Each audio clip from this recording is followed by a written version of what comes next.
On December 7, 1941, the Japanese Imperial Navy bombed the U.S. naval base at Pearl Harbor.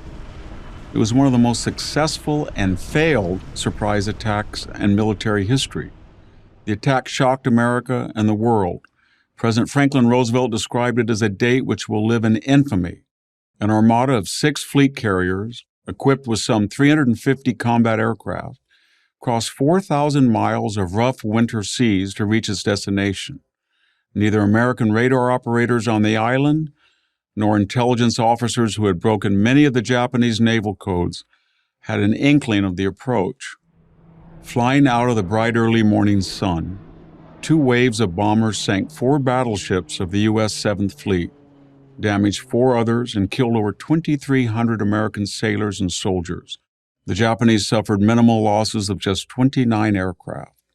The attack was brilliant, but it did not achieve its goal for 2 reasons. 1, by a twist of fate, the 3 American aircraft carriers based at Pearl, the ships the Japanese most wanted to destroy, Enterprise, Lexington, and Saratoga, were all out to sea on the 7th and safe. 2, the Japanese didn't finish the job. To put the base out of commission required not 2, but 3 attack waves. This final wave would have destroyed a full 6 months' worth of stored naval and aviation fuel, dockyards, and maintenance shops, and truly set the Americans reeling. Yet at the last moment, Admiral Chuichi Nagumo concluded that the risks were too great, his planes and ships too vulnerable to a counterattack. He made his way back to Japan, leaving the Americans bloodied, but not fatally so. Why did the Japanese attack at all? What did they hope to accomplish? The answer is that Japan intended to dominate and control all of Asia, its people, and its resources. To do that, it believed it had to neutralize America. From the hindsight of history, this appears suicidal, but at the time it almost made sense. To begin with, in 1941, the United States was militarily speaking in a sorry state. The ships in its Pacific Fleet were few, and many were outdated. The Japanese fleet, in contrast, was newer, bigger, and stronger. Second, America had no appetite for overseas conflict. Like the rest of the world, the Japanese had watched most of Europe fall to the Nazis, while America did little to stop it. If the U.S. wasn't going to fight in Europe, where it had many alliances, why would it fight in Asia, where it had few? How much more so if Japan would destroy most of the Pacific Fleet? Surely, the Japanese reasoned, America would sue for peace. Other current events also went into their thinking.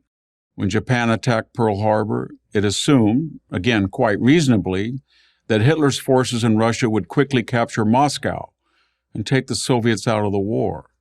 This would remove any threat the Russians might pose to Japan's conquest of Manchuria and China. A new fascist world order appeared to be on the horizon. Germany would rule Europe, Japan Asia. But just as Hitler underestimated Soviet strength and overestimated his own, the Japanese underestimated American strength and overestimated their own. Instead of cowering America, the Pearl Harbor attack enraged it. The nation woke up with a fearsome start.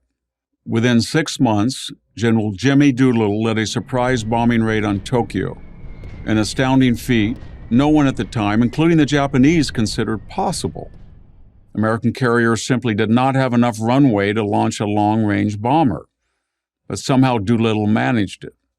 The raid did little actual damage, but it boosted American morale and sent a stern message to Japan. America would not be intimidated. By August 1942, a mere 9 months after Pearl Harbor, American forces shifted to offense, landing Marines on the island of Guadalcanal. Meanwhile, at home, the nation was gearing up for the greatest industrial renaissance in the history of civilization. In little more than 3 years, the United States would build more warships and support vessels than all the navies in the world combined. America was entirely unprepared for the surprise attack on Pearl Harbor. Thanks to the strong, uncompromising leadership of President Roosevelt, it brought its economic and moral might to bear and turned the war around with astonishing speed. In the hindsight of history, it seems like the Allied victory was inevitable. Maybe it was. But victory came at a terrible price.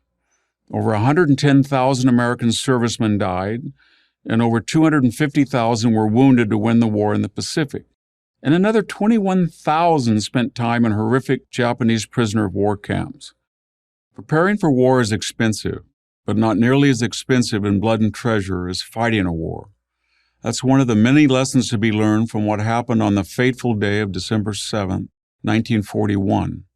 I'm Victor Davis Hanson, Senior Fellow at the Hoover Institution at Stanford for Prager University.